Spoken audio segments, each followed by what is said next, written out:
Somewhere in my subconscious, but never hard to find, are the winding trails we trod upon through the woods by Yawgoog Pond. And on its shores we camped in canvas tents enchanted, sharing s'mores around a fire roaring higher with every story ghost of lore. And sure enough our eyes would tire and we'd retire to our tents while the burning scent of dying embers ascended skyward like incense.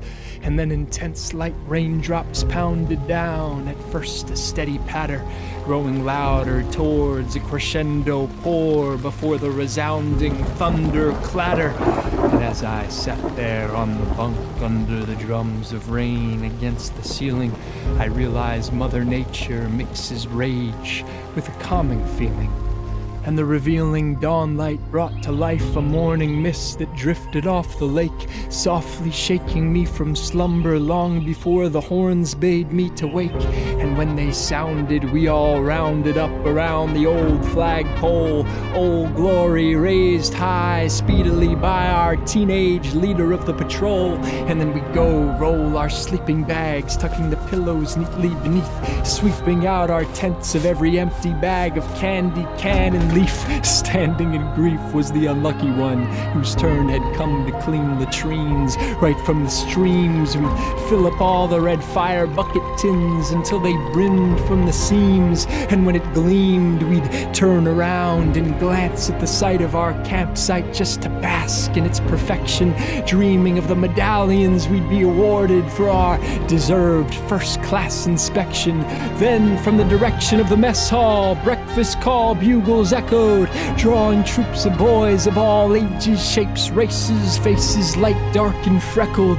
A bespeckled thin staffman on his brass tin horn, out of tune, tooting out the tune of morning colors, while like brothers we all giggled, but still proudly stood saluting.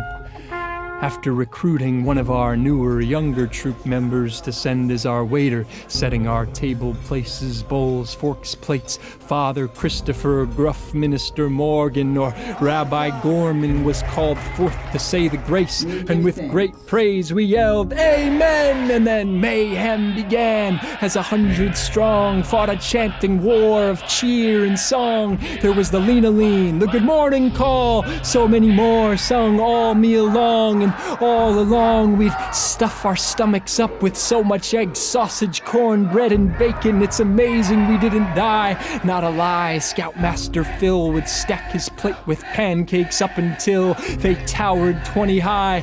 And then we'd eye the assistant camp director who would assign each troop of police, meaning we'd get in a line and scour the land for litter around the bell tower, the dam, or the beach.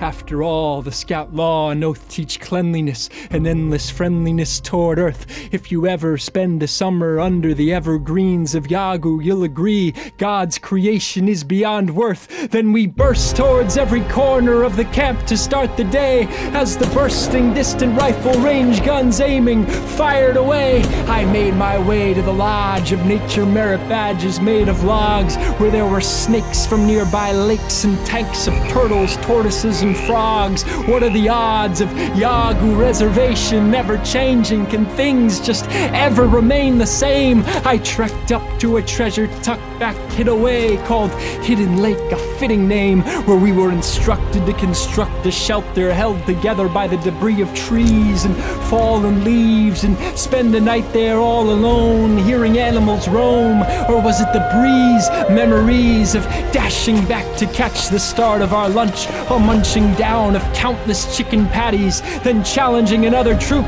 to the death in a best of 7 on wrestle round while keeping tallies. How these years turn round so quickly now, it somehow feels like a distant lifetime, though I'd trade all my days to return if I could, as I'm sure many of us would, you might find. After a high climb up an incline of a wooden obstacle course, we'd soar through the skyline on a zip line over the treetops and the shore. We'd explore all the secret coves of Yawgoog Pond on a canoe with our oars throwing water, laughing, crashing, horsing as boys do.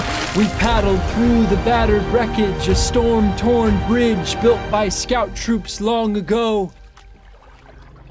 It used to go to Phillip's Island, which we'd float by in chilling silence as the sky was dimmed by twilight's glow. Then we'd ride those boats to camp, and after dinner by the fire the staff performed a witty variety act of skits and catchy songs that cracked us all up laughing up a storm.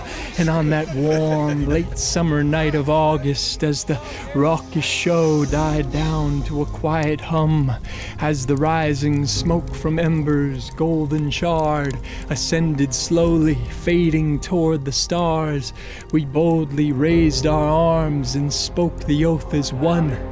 Then sung, "Have I done and have I dared everything to be prepared? Have I kept my honor bright? Can I guiltless sleep tonight?" And as the light flickered to dark, its spark still burned our hearts as we marched in silence with our eyelids heavy, ready to rest inside the tent. The question, "Have I done my best?" it set and seeped in deep in sleep and made its dent. Hence the morning, forming hours, days, years, a life. Yes, quite a few decades have flown past. I've known the deathly grasp of lonesomeness, moments of highest triumphs, yet alone old questions, oh, I ask. Alas, a boy was granted endless joy by a camp, and so he vowed to make a promise. It's the bond of Yawgoog Pond, alive upon the winding trails of my subconscious.